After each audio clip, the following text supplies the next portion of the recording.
بسم اللہ الرحمن الرحیم۔ السلام علیکم۔ آج کی میری یہ ویڈیو کسی کی زندگی کے سچے واقعے پر مبنی ہے۔ اس سے پہلے میرے چینل اردو کتاب کو سبسکرائب کر کے بیل نوٹیفیکیشن کو آن کر دیں تاکہ آپ آنے والی میری تمام چینل اپڈیٹ سے آگاہ رہیں۔ ہم پہلے اپنے ملک کے خوبصورت حصے صوبہ سرحد میں رہا کرتے تھے، پھر والد صاحب راولپنڈی آ گئے، یہاں محنت سے تعلیم حاصل کی۔ زمانہ طالب علمی میں سختیاں سہنی پڑیں لیکن کامیابی بھی ملی۔ والد صاحب ایک سرکاری محکمے میں آفیسر ہو گئے اور ہم گاؤں کے سخت ماحول سے نکل کر شہر پھرتے پھراتے کراچی آ گئے۔ میں شکل و صورت کی خوبصورت تھی، ابھی 12-13 برس کی تھی کہ رشتے آنے لگے اور پھر 16 برس کی عمر میں میری شادی ہو گئی۔ شوہر دور کے رشتہ دار تھے اور مجھ سے 15 سال بڑے تھے۔ 10 برس ہوئے اس ڈور میں بندھے، لیکن مجھ کو ہر لمحہ یہ ڈور کسی کچے ریشم کی بنی ہوئی لگی، کیونکہ شروع دن سے ہی مجھ نہ سمجھ بچی کو انہوں نے ایک سمجھدار عورت کے روپ میں دیکھنا چاہا، جبکہ میں ابھی میٹرک کی طالبہ تھی۔ میٹرک پاس کرتے ہی شادی ہو گئی۔ میرے شوہر کا نام منان تھا اور وہ بہت جلد مشتعل ہو جانے والے شکی مزاج اور غصیلے تھے، حالانکہ اعلیٰ تعلیم یافتہ تھے۔ اسی تعلیمی برتری کی وجہ سے ہی تو والد صاحب نے ان کو اپنا داماد بنانا چاہا، کیونکہ محنت کرنا میرے شوہر کا خاصہ تھا۔ منان صاحب کی شخصیت میں بلا شبہ بہت سی خوبیاں تھیں، لیکن اکثر مجھے محسوس ہوا کہ یہ خوبیاں انہوں نے ایک ہول کی شکل میں اپنی شخصیت پہ چڑھا رکھی ہیں، ورنہ اندر سے وہ کچھ نہیں ہیں۔ شادی سے پہلے انہوں نے مجھے ایک رشتہ دار کی شادی میں دیکھا تھا، میں ان کو پسند آ گئی۔ اپنی والدہ سے کہا کہ یہاں رشتہ کرا دیں۔ وہ رشتہ لینے آئیں، میں ابھی طالبہ تھی۔ والد صاحب اتنی جلدی شادی کے حق میں نہ تھے اور چاہتے تھے کہ میں کم از کم گریجویشن کر لوں، لیکن والدہ نے کہا کہ شادی کے بعد بھی پڑھ سکتی ہے، رشتہ کر دیں۔ والد صاحب شش و پنج میں تھے کہ منار اور ان کی والدہ منت سماجت کرنے لگے اور ہفتے میں 2 بار آ کر منت کرتے کہ ہر طرح سے خیال رکھیں گے لڑکی کا، پڑھنا چاہے گی تو پڑھائیں گے۔ والد صاحب منان کے خیالات سے متاثر ہو گئے، پڑھے لکھے آدمی کی وہ قدر کرتے تھے۔ پھر منان نے تو ٹاپ کیا ہوا تھا، سوچا کہ اس قدر محنتی اور تعلیم سے شغف رکھنے والا داماد کب ملے گا۔ خاندان بھی اچھا تھا، مہذب لوگ نظر آتے تھے۔ میری ساس نرمی سے بات کرتی تھی اور لہجے میں بے حد حلیمی پائی جاتی تھی، یہ چیز بھی ان کی کامیابی کا سبب بنی۔ غرض انہی کی شرائط پہ رشتہ منظور ہو گیا اور پھر میں بیاہ کر ان کے گھر آ گئی۔ 2 ماہ تک تو آؤ بھگت ہوئی اور کسی نے ایسی بات نہ کی جو ناگوار گزرتی۔ اس کے بعد شوہر نے کہنا شروع کیا کہ پڑھی لکھی سے ان پڑھ جاہل لڑکیاں اچھی ہوتی ہیں، گھر ٹھیک سنبھالتی ہیں۔ بار بار ایسا کہتے تو میں نے یہی نتیجہ اخذ کیا کہ وہ میرے زیادہ پڑھائی کے حق میں نہیں ہیں اور نہیں چاہتے کہ میں کالج میں داخلہ لوں اور اپنی پڑھائی کو پھر سے جاری کروں۔ لہٰذا میں نے بطور پرائیویٹ طالبہ انٹر اور گریجویشن کرنے کا فیصلہ کر لیا، کالج جانے کی ضد چھوڑ دی اور خالصتاً گھریلو خاتون خانہ بن گئی۔ شادی کے 2 سال بعد ان کی ملازمت بیرون ملک ہو گئی۔ جب بیرون ملک گئے تو احساس ہوا کیوں مجھے کالج جانے سے روکا۔ اب جب آتے کہتے کہ تم اردو پہ اتنا زور کیوں دیتی ہو، انگلش سے تمہیں چڑ ہے کیا، جبکہ ساری دنیا میں انگریزی زبان رائج ہے اور اردو میڈیم کو تو اپنے ملک میں ملازمت نہیں ملتی۔ تم کو تو دراصل نالج بڑھانے اور تعلیم حاصل کرنے سے شغف ہی نہیں ہے۔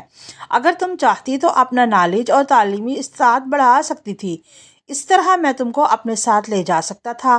میٹرک میں تھی تو شادی ہو گئی، پھر شادی کے بعد انٹر کیا، وہ بھی 2 بچوں کے ساتھ۔ اب 3 بچے ہو گئے تھے جن کو والدین کے گھر روزانہ چھوڑ کر میں کیسے کسی تعلیمی ادارے میں جا سکتی تھی۔ انگلش بولنے کے لیے میں تو کسی ایسے ادارے میں داخلہ لینا لازمی تھا نا جہاں انگریزی سکھائی جاتی ہو، اور وہاں جائے بغیر صحیح طریقے سے بولنا اور درست تلفظ سیکھ لینا میرے لیے ناممکن تھا۔ تبھی مجھے اپنے شوہر کی یہ باتیں عجیب لگتیں، بلکہ دکھ دیتیں۔ یہ بیرون ملک تھے تو میں ان کی غیر موجودگی میں بھی اگر والدین کے گھر چلی جاتی تو یہ خفا ہوتے اور فون کرتے کہ کہاں ماری ماری پھرتی ہو، گھر میں کیوں نہیں بیٹھتی۔ انہیں میرے والدین سے گویا اللہ واسطے کا بیر تھا۔ میرے والدین کی ہر بات، ہر لفظ، ہر قول اور فعل میں خواہ وہ کتنا ہی اچھا کیوں نہ ہو، کیڑے نکالنا منان صاحب کا اولین فرض تھا۔ گو کے سامنے ان کے ہاں میں ہاں ملاتے، مگر بعد میں مجھے تنگ کرتے، اتنا تنگ کرتے کہ میں الفاظ میں بیان نہیں کر سکتی۔ جب یہاں پاس ہوتے تو اٹھتے بیٹھتے چلتے پھرتے، ہر لمحہ باہر ہوں، فون کے پر خطوط کے ذریعے، چھٹی پر آئے ہوں تو فارغ اوقات میں بجائے کوئی اچھی بات کرنے کے ان کا پسندیدہ موضوع ہی میرے والدین میں کیڑے نکالنا اور ان پر تنقید کرنا تھا۔ بیرون ملک جا کر لوگوں کے خیالات میں تبدیلی آ جاتی ہے۔ ان کا یہ حال ہوا کہ جب یہاں تھے ایسے سخت اور تنگ ذہن نہ تھے، لیکن جب بیرون ملک گئے تو واپس آتے پردے کی سختی سے پابندی کرا دی اور نہایت تنگ نظر ہو گئے۔ اب عورتوں کے بارے میں ان کا خیال تھا کہ اپنے کمرے یعنی بیڈ روم سے باہر نہ نکلیں، گھر کی کھڑکیاں دروازے سب بند رکھیں، پردہ بھی کسی کھڑکی کا سرکا ہوا نہ ہو۔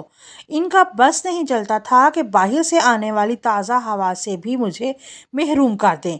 اس سے آپ ان کے مزاج کا اندازہ لگا سکتے ہیں۔ یوں ہی وقت گزرتا گیا۔ بیرون ملک زیادہ رہتے تھے، مگر جب آتے تو کہتے اگر کبھی تمہارے بارے میں کوئی ایسی ویسی بات میں نے سن لی تو یاد رکھنا طلاق دینے میں 1 منٹ بھی نہ لگاؤں گا۔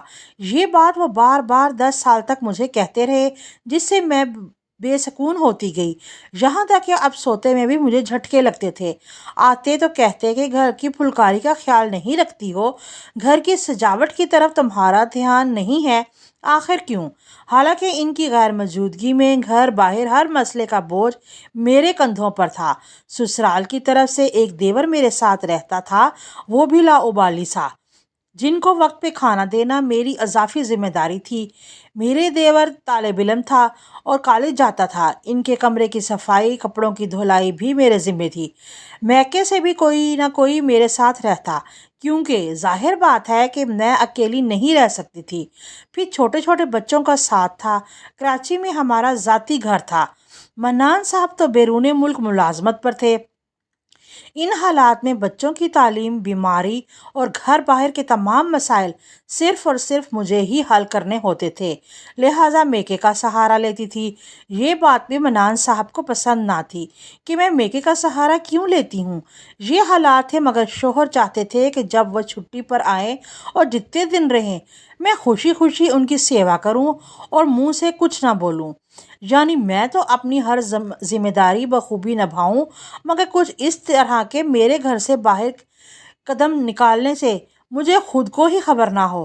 اب میں کیسے گھر کے اندر قید ہو کر ساری ذمہ داریاں نبھاؤں؟ کیا اسکول بچوں کی رپورٹ لینے نہ جاؤں؟ ان کے مسائل پر ڈسکس نہ کروں؟ بچوں کے پورے اسکول میں پوزیشن بھی آنی چاہیے اور میں میکے کا سہارا بھی نہ لوں؟ یہ تو اللہ کا شکر ہے کہ میری محنت کی وجہ سے میری تینوں بچے اپنی کلاس میں پوزیشن لے آ رہے تھے۔ ہر طرح سے انہوں نے ہمارا نام اونچا رکھا، صرف اپنی والدہ یعنی میری وجہ سے۔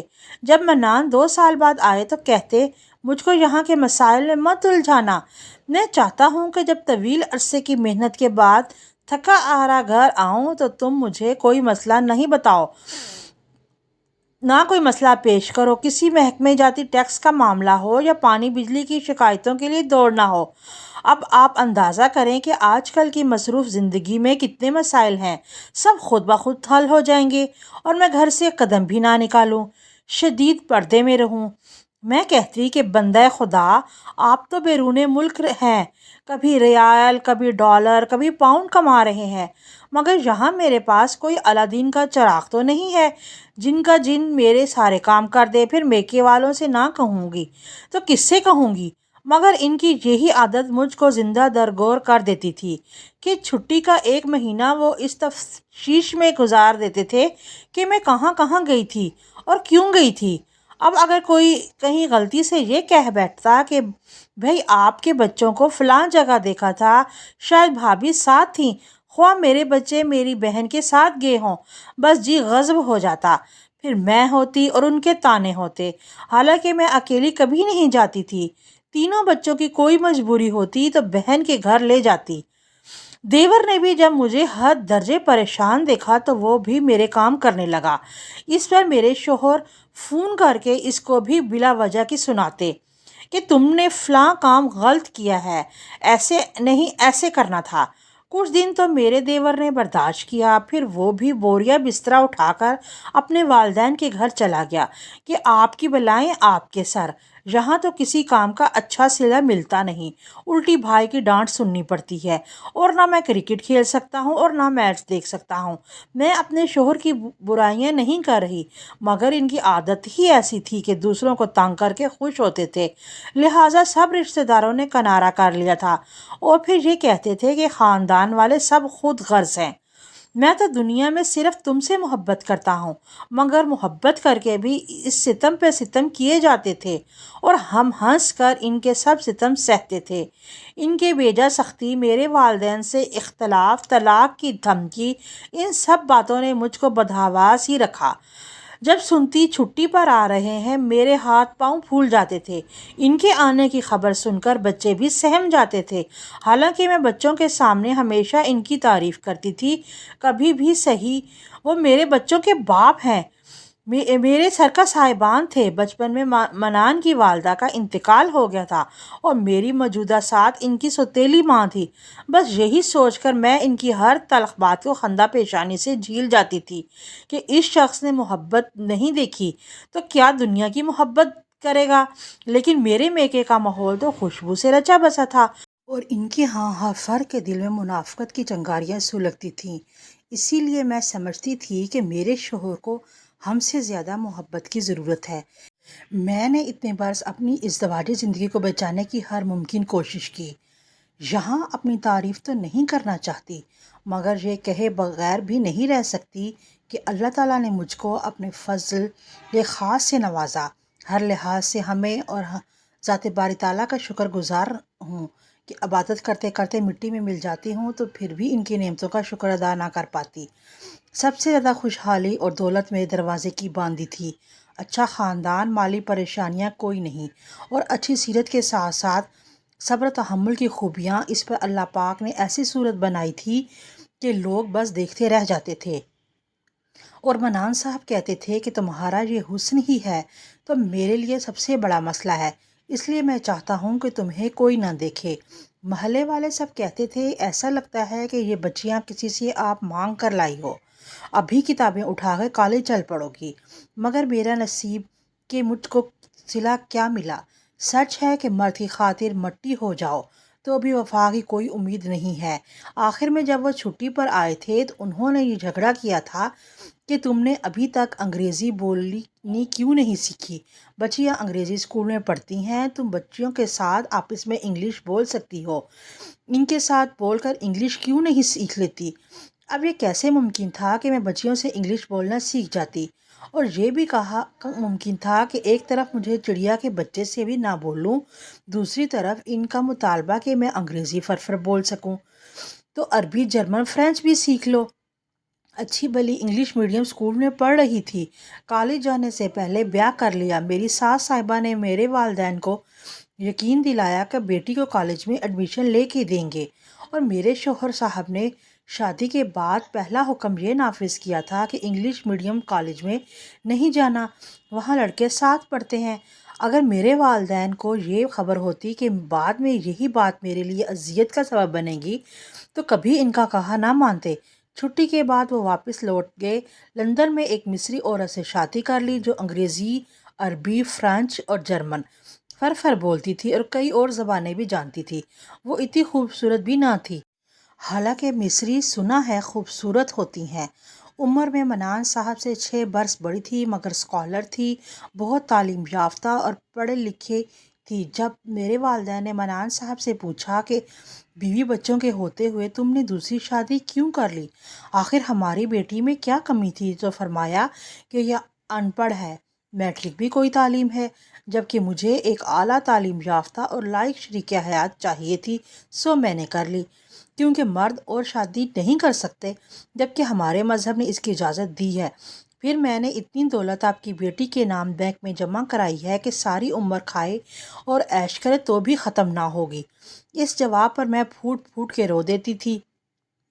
یہ جواب تو ایسا تھا کہ چٹ بھی میری پٹ بھی میری۔ اب بھلا کوئی کیا کہے کہ دولت ہی تو سب کچھ نہیں ہوتی نا۔ عمر میں مجھ سے بڑے تھے، میں نے قبول کیا، دھوکے دیکھے کہ کالج میں پڑھائیں گے، اعلیٰ تعلیم دلوائیں گے۔ وہ چھوٹی سی لڑکی کو میٹرک کے بعد ہی بیاہ کر لے گئے اور پھر مجھے کہنے لگے کہ ان پڑھ بیوی ملی۔ لمبی جدائی سہتی رہی، وہ دوسرے ملک میں اور میں دوسرے ملک میں رہتی رہی، سارے مسائل اکیلی نے سہے، بچوں کی پرورش اکیلی کرتی رہی۔ آخر میں انہوں نے یہ صلاح دیا، اب کبھی کبھی اپنی بچیوں کو فون کر لیا کرتے ہیں، مجھ سے کوئی ناطہ نہیں ہے، اپنی دوسری بیوی کے ساتھ وہاں خوش ہیں اور میں ہوں کہ انتظار کی ایک کبھی نہ ختم ہونے والی مدت کے ساتھ جدائی کی آگ میں جل رہی ہوں۔